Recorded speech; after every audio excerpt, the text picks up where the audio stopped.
Hey guys, welcome back to the channel. Today's video, we're going to be checking out some Dragonheir, and we're going to be looking at some of the combinations that I'm making within the heroes. That way you can really optimize the epic and the rare heroes. Now, one thing that I did was I severely underestimated the epic and the rare heroes, really the rare heroes. Starting of course with the formation, and I just want to run through a couple that we have in here and kind of the formation that I'm running. So number one, guys, we need a solid tank. So I am actually running right here with, of course, Horus. Now he is epic. There is a cheaper version of him, which is actually right here. So depending on the hero that you have to have a tank. And depending on the content that you have in there, either you're going to run one tank or you're going to run two tanks. Again, depending on the content, depending where you are. Now, I got really lucky because I was using Forbrit, as you can see, level 12. I pulled my tank very, very early within the game, which meant Horus was one that I'm building up. Still need to get some higher skills, still need to build him up a little bit higher past that 70 mark, which we're starting to get to. Now, overall, guys, with the two tanks, and again, depending on the combination that you're running, you're either going to run a couple of support heroes, which recommended. I have actually this hero right here as a support. Garin, overall leveled him up. Not super effective, even in an epic support tier. Doesn't seem to be super effective, again, within a lot of different content. He was just an epic hero that I did pull incredibly early. Now, I would recommend running Enna, which is right here, or Enna, I guess. So it is a rare hero. So overall, guys, looking at the skills and abilities this hero possesses, and I know she does not have the captain skill, but overall, looking at the build of this hero, restores HP when taking damage equal to 25%. Hit recovery, which of course is really big with the healing. And then this is the big one, guys, the heal over time, but it dispels debuffs. So the debuffs are actually dispelled with this hero, making her one of the probably number one rare priority heroes, because there are a lot of heroes that you'll find in Epic and Legendary that don't have the ability to dispel debuffs. So there has been a lot of content that I've actually gotten into where we'll get poisoned, and poison is probably the main one. All of my heroes just get devastated because the poison stacks. With her, I can actually clear off that poison debuff, making her an absolute priority. In addition, the heal over time that she possesses, again, in comparison to Garin, she actually heals a lot more than he does, which is kind of crazy. I know the gear is not optimized, but we're going to look at the gear in just a minute. I think maybe I should go with attack gear, but I only have two options right now, guys. One is the attack gear, two is the HP gear. So let me know in the comments if we should be going with this attack gear or some HP gear, and which one really does make the big difference in here. And again, I went through kind of doing a little bit of research. I felt like some of the healing aspect in the HP, so I actually stacked again the HP gear on here to keep her alive. That is one of the big things. So once you've went through, guys, and you've selected the tank that you're going to run in here, you have the support hero that you have in here. Again, this is going to be kind of dependent on what you're running and what content you're running. For instance, we have this hero right here, which is just absolutely amazing. Felicity, now she is in, I believe, the A tier. But overall, guys, the big thing with this hero, and again, you have to pay attention to the skills and abilities to the heroes you have, is she does a lot of crit damage, but all of her attacks are single target. Which means if you're going through, if you're farming potions within the goblin place, you're not going to have very much, you're not going to see her very effective, because again, she is single target with the skills and abilities. And you can see it right there, guys, hits one target, which means that if you are running battles where there are multiple targets, she is not going to be super effective. Now, on the flip side of that, if you're fighting where it is boss fights, if it is single target, which is a lot of the farming we do for our crystals, she is going to be a huge priority, guys, because she puts out a ton of damage. Single target, multiple target, not so much. Now, looking at some of the other ones even further down here on the multiple targets, we have like Vidmir. Again, when you look at this, guys, you can see there is an attack up right here, Icicle, but the ultimate ability bounces off targets, and you can see up here that it does bounce through multiple targets. So again, if there is one target, the effectiveness of this hero goes down dramatically, because you're only going to have one target. You're not going to be able to bounce this between targets. which means, again, the effectiveness of this hero. Multi-target absolutely works incredibly well. Single target does not work at all. So I actually use this hero right here, guys. Corinne with the poison. Corinne overall does effectively poison a lot of these. Poison can explode, spreading poison nearby. Stacking poison with this one. And then, of course, I stack it with another poison hero, trying to get the buffs that we get out of here just based on the heroes. So again, the formations that I'm running are really these two. If I have to run double support, I'll actually run double support in the back, depending again on the content. So I can run, and again, depending on the heroes that we're running, either running them in a formation such as this. That way the heal ability will actually get all of these targets if you lined them up. This is going to be also dependent on if you have enemies that have AoE effects. You might want to spread them out a little bit more. But again, this is my single combat, the combo that I run in here. So usually I'll put Enna right in the middle. So we have double support, we have double damage, which is single target, because you'll see my hero is actually specified right now in fire, in flame. So fire with both of these, fire right here, which of course is going to give us the 3 affinity bonus. So looking up here, we have fire and we have poison. So we're actually going to get 4, I believe, right back here for the poison. So if I dropped her out, and again, another thing to pay attention to, if I drop the poison here, guys, that is going to give us the 5 affinity buff. So we have 3 here, and then we have the 5 right here. Again, as we continue to level this up, this is going to make a big effectiveness based on the heroes that we have and which ones we're actually running in here with the elemental infinity and how, or the affinity, and how it is going to work together. Now, in addition, guys, with your primary hero, you can actually swap what element he is going to be. So again, single target, absolutely. I use the fire right here, guys. This is really the one that I want to focus on.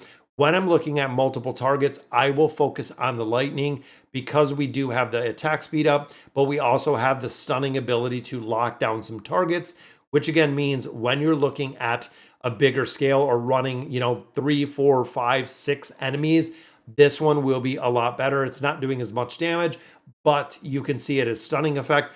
If I'm going up against an enemy that hits incredibly hard, I will actually swap to ice for the defensive ability and for the shielding ability within my team. Now, some of the content I've actually had to clear through here has kind of been a different formation. So again, if I'm running one primary tank and kind of like an off tank, which again, I've run a couple times right here with this hero. So running kind of an off tank Martina, so running an epic off tank has made a big difference. That way they can kind of pick up some of the damage. But with this, again, depending on the content that I'm running, 2 damage dealers are ideal. If you have a enemy that doesn't do a lot of damage, you can run 3 damage dealers in a support. There are a lot of formations that you can run, but again, a majority of it is going to be based on who you pull and how lucky you do get within these team comps. But my favorite guys right here, running Enna within here, and again, running a couple different heroes. So I'll usually run this combination just again, based on some of the buffs that we get in there. But also I have a couple other ones. Estella, again, the effectiveness of Estella, I'm not finding it super effective within a lot of different game modes. Even the healing aspect, guys, again, not super effective, even though she is an epic hero. We have heroes like Enna that are doing much, much better when it comes to the healing aspect. I have a few more that I've kind of picked up that I really haven't utilized. But again, core team, guys, run tank, 1 tank or 2 tanks, depending on the content, 1 support, 2 support, depending on the content, and then you'll just fill in all of your damage dealers. Now, if you're going through here and you can't make progression in content, I actually swap in a bunch. So actually running our main hero as a shielder, 2 support. That way we can slowly burn these down. Now, some of the boss fights are actually, 5, 7, 8, 10 minutes.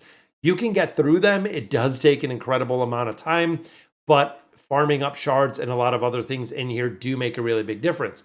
Now, I want to do a couple summons in here. We're still looking for the elites. Now, we know the Dungeons and Dragons crossover is coming pretty soon. So I'm going to do my horn summon in here. But with the crossover that we have from that Dungeons and Dragons event, I am saving right now. And again, I just kind of pick random in here. But I am saving all of my legendary dice to summon, We're going to see what we get. 9 is going to be common again, which means most of these that I have seen, guys, are just going straight to the recycle. There we go. So it is a duplicate hero. So we just recycle that hero again. Horn summons, I have nothing yet. I haven't seen. So dragon, let's do brutal and wicked. And I don't know if there is a recommended way that you should be doing these. But again, I've never seen anything higher. I've never gotten a great or a wonderful in here. So maybe there'll be a day when the horn summon does bring me something that is worth value. But as of right now, everything we're pulling is just being recycled. But I'm going to go in here. I want to do, again, a couple summons. We're going to save all of those legendary dice because, again, saving for that crossover event that we have going on. So we have 12 of those, and we are just doing our Starlight summons. We've been getting these on a regular basis. Definitely wanted to, again, hopefully we can get some epics, which we do, guys. There is an epic hero, which is right there. I'm going to have to see which we recycled. This is the one that we already have, but these imprint stones with our epic heroes recycled, I believe the imprint stones will allow us to get artifacts on level 2, which is good. Even though we didn't get a hero that we were looking for, having the ability to recycle those. And again, this is probably just going to be a bunch of different recycled heroes in there. We'll do a couple summons. And every day we're farming these dice, guys.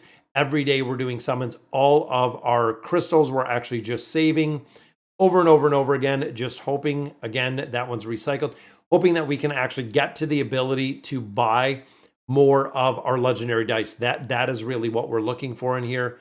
Again, another rare right there, which is recycled. And the final pull in here. We'll farm up some more dice as we're continuing the content. Boom, just another common, which probably means, again, recycled right there. All right, so that'll do it for those dice. Again, we have 12 of these. I am saving these for the Dungeons and Dragons event. That should be coming up pretty soon. Now, in addition, we finally got into Chapter 2, which means we have the ability to upgrade the forging bench. So I'm going to use my hammer right here, upgrading the bench. That is going to give us the ability to get some higher gear, guys. Forge level 3 right here. I'm going to have to go through here and see exactly what we're looking for. You can see both of these stones, we don't have any, but we keep getting more of these attack stones. What do we have here?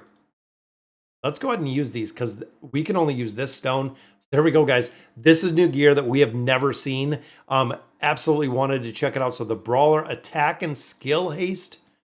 I'm going to have to see what we can do with some of the equipment in here and looking on the assassin technique, attack and enlightenment. Yeah, we're going to have to see exactly how well the gears. And again, the rest of these, we don't have anything right now. These are, looks like lesser. Wonder if we can even, the Grave of Venom. Yeah, we're going to have to farm up some of these. And again, I think this is a lesser stone in comparison because this one's actually epic. That one's rare. And this one, of course, is just the common that we pick up. But unfortunately, we haven't gotten this point to legendary, guys. That's going to take a lot more leveling up to do. Now, in addition, we also do have, and we unlocked the other part of here for our cart. There we go. So we just got this badge today. Again, I didn't have a chance to come in here and do all of this, but that gives us access to some scholar scrolls. And it gives us, well, not yet. We can't get those. But again, these scholar scrolls, this is going to be what for elite? Or yeah, excuse me, the epic. So 30 for epic, 75 discount. I'm going to buy this because I believe this refreshes in 21 hours. And the reason being, we're going to be able to take like some of our tank heroes, which I know it might not be worth leveling up, but right now for the content that I'm facing for some of our epic heroes like this one, I can definitely upgrade the skills, which again, we have 2 of these. I'm going to go ahead and upgrade the skills, trying to get him a lot stronger, guys. So right there, we're even getting damage modifier. So as much as I would like to get this one to get a little bit more damage, but a little bit more of the survivability right here with the passive ability and the shielding ability that he has in here would make a big difference. And again, we need more of these crystals, guys. This has been literally the thing we've been farming forever. I finally got him enough to get my primary hero up a little bit higher, and I used my ice crystals. I'm going to have to farm the heck out of the fire crystals. Now, with that being said, we have a new event that is up, which you absolutely want to be farming, guys. I farmed all of these in their entirety, so this one will actually clear Grave of Venom, Grave of Curse, and Grave of Rot to win bounties. You want to pick up all of this. This is the time when you want to farm the content, is when you have an event that is kind of surrounded and around the content. That way you can make some more progression. And again, these are going to be all free right here. Those are epic. Those are epic. So also getting a lot more philosopher stones. There we go. We got some more EXP in there, which that is the reason, guys, that we have been going through and farming all of these. If you want to join the adventure gathering, I believe the quick share, there is the code if you want to join. I'm going to actually copy it and I will put it down in the video if you want to join. But again, looking in here, guys, the hard training 3, we actually got, I believe this one already done 2,500. Still have 2 more days, so a lot more time to actually farm. So again, in conjunction with those couple different places, the venom, the rot, and the curse, I can go in here, I can farm these out getting points just based on the gear that I need. So there we go. So we have a couple different sets in here, but farming out gear in here that is going to give me points for 2 different events, which is the way we really want to do this, guys. And again, that is one creepy looking harpy. But looking as we continue to get further in here and all of these chests, we're going to farm more and more of these out. And then you get to the point of having those legendary stones with the random legendary gear in there, guys. We have to make a lot more progression in here. We have to get our heroes leveled up a lot so we can take down these targets. Level 75 Harpy does still kill us, unfortunately. But guys, that'll do it for today's video. Let me know in the comments what you guys think. And as always, thank you guys for watching.